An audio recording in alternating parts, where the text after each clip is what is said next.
I'm Mason. How is everybody? Hope you're all well. Hope you're enjoying this holiday season. We continue to need serious dialogue about race in this country. And there are conservative forces who absolutely refuse to deal with it. They try to distract that the so-called minority people are just as bad and all that. But racism is a problem. It is a terrible problem. It's been with us for centuries. However, instead of teaching kids about the dangers of racism and the history of African Americans and Native Americans, Hispanic Americans, etc., we get these so-called parents paid off by a wealthy interests like the Koch family, and they're imported from other school districts, and these powerful interests pay the organization enough to rant and rave and make threats at school boards when the topic of critical race theory comes up. Of course, a lot of them, if you ask them what is critical race theory, they don't have the foggiest idea. And the banning of books is on that seriously deal with race in this country. How can you study an issue if books are banned? What frightens people about intelligent discussion about race? We have to insist on it. No finger pointing, no ranting and raving, just an intelligent discussion about race, which is long overdue. There's even this incident of this woman who protested a book about Martin Luther King Jr. because they thought it was critical race theory. Now, let me reiterate.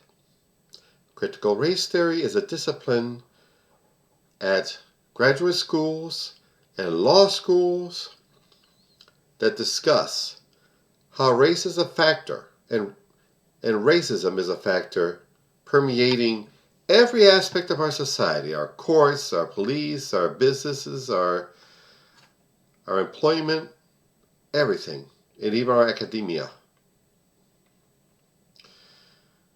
They are not teaching it to pre-K kids, okay? Okay. And another thing.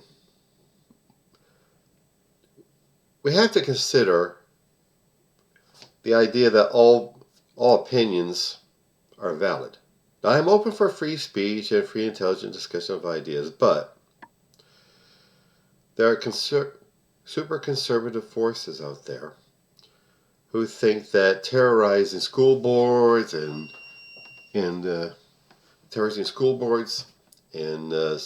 city councils is free speech. School board members, election board members have been yelled at and threatened by people who are infuriated that they don't get their way, like a bunch of spoiled kids. I'm going to go on a tangent here. Conservatism anymore,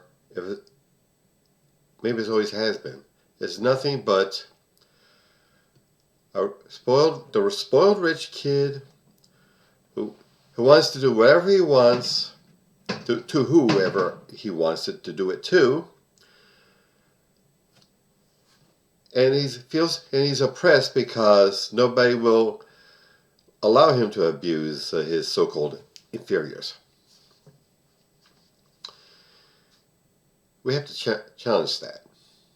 And of course, these threatening people go on Fox News and complain that their free speech rights are being taken away from them.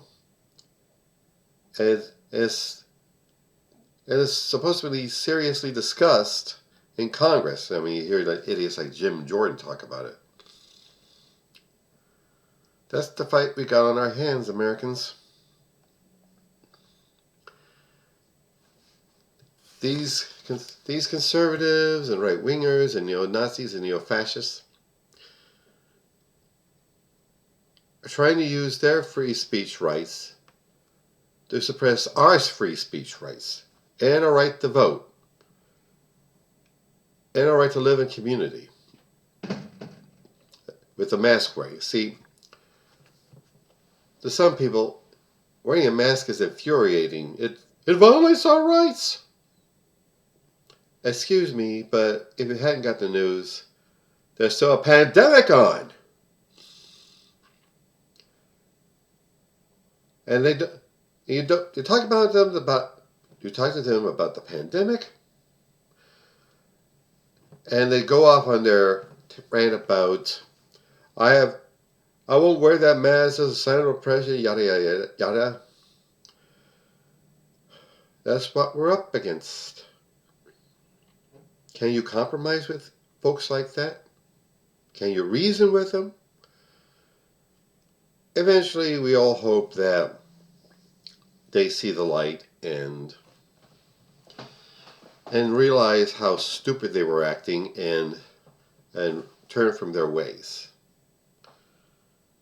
But we can't wait for them to take their heads out of their asses. We got to keep up our campaigns. We got to educate ourselves about the issues going on. Book banning or no book banning. And network amongst ourselves, communicate amongst ourselves, and organize ourselves and go vote. Yep, that's what it is, voting. That's what they're scared of. That's why they try to suppress our votes by making it nearly impossible. Like closing down voting booths at certain times and taking away those depositories to drop off your mail-in ballots. Even penalizing you, like in Georgia, if you give food and water to people standing in line to vote. Can you imagine being so damn cruel? For what? Just to stay in power indefinitely? That's what it's about. See, they know their ideas are not popular. They know their ideas are oppressive. They know their ideas don't benefit the community or regular working people. But they compensate by gerrymandering and these ridiculous voter registration rules.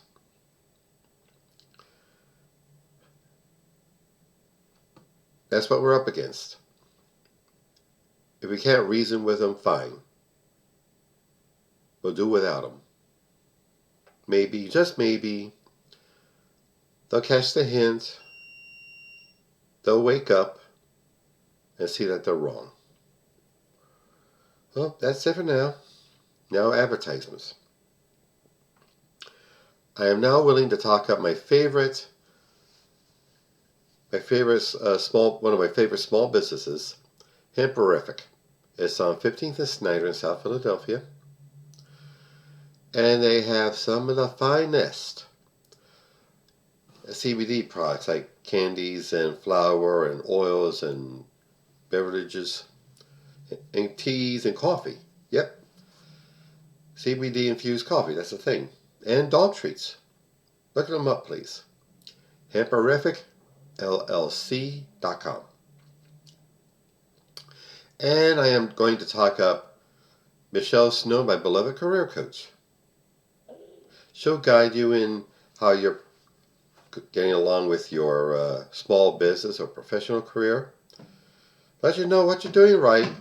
Let you know where you need work. Look her up, please.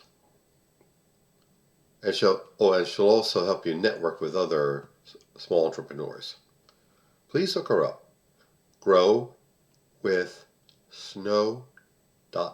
calm. Okay, Americans. We know we're starting to learn what we're up against. Let's be worthy of those great freedom fighters from history, from Tom Paine and Malcolm X, Martin Luther King, great labor organizers, Bill Haywood, Eugene Debs, Fannie Lou Hamer, all of them. Cesar Chavez, all of them. And A. Philip Randolph and Bayard Rustin. Let's not let them down. At some realm, they're watching us. Let's be worthy of them. Let's keep the fight for democracy going, and we will win.